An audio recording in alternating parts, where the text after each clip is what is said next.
Didn't, no advice, no nothing, didn't tell me nothing. But he was putting me through something. He could see my talent. Yes. But he's just putting me through it to see what type of personality I am. Then he came to it, he's like, you know, what are you doing it for? Oh, you know, I would like to fight and da-da-da.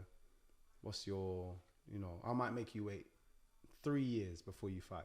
I was like, okay, if that's what you think. I don't know anything about it.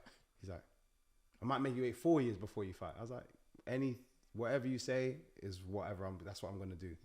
Okay. It was like another 3 months after that. So I think 9 months, and then I had my first fight. Wow. And he was just like, yeah, I want you to fight. One of the other coaches there, his brother, his personality is almost the opposite.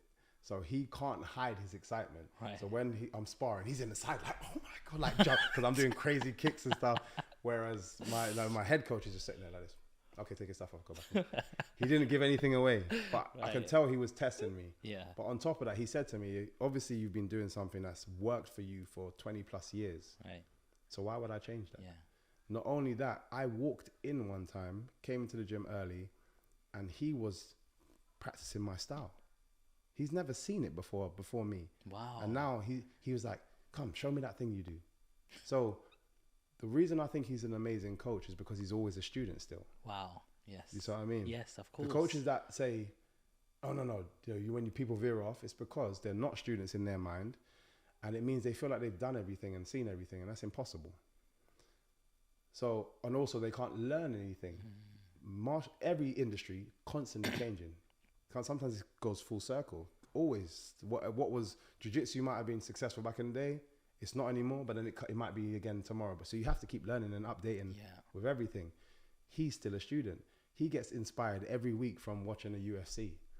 He'll watch a UFC on the weekend. He'll watch a Bellator on the weekend. He'll watch this on the weekend. Come back, okay, guys, we need to work on this because I've just seen these guys are doing this trick now. That's amazing, like, because what we're talking about is a fixed mindset and a growth mindset. Growth mindset is important. And so many of us like, no, that's not for me. That won't work. This and even I'm a mentor to certain people, and I try to unlock because I know it can work, and people won't listen. And the people who are sometimes even older, they go, oh, I like what you did there. How do I do that? They're the ones who end up unlocking stuff. 100%. And that's exactly what you're talking about. Sometimes I feel with a lot of coaches, sometimes it's fear because it's like, I'm supposed to be the coach, but I don't know that arena. So I'm scared to try to navigate you because I don't understand it, which is why he went online. He could tell me more fighters' names than I could. And I was in the sport. He was like, this guy such and such did this kick. And I'm like, how do you know that? But he just found a couple of my fights, and he usually gives suggestions of new fights.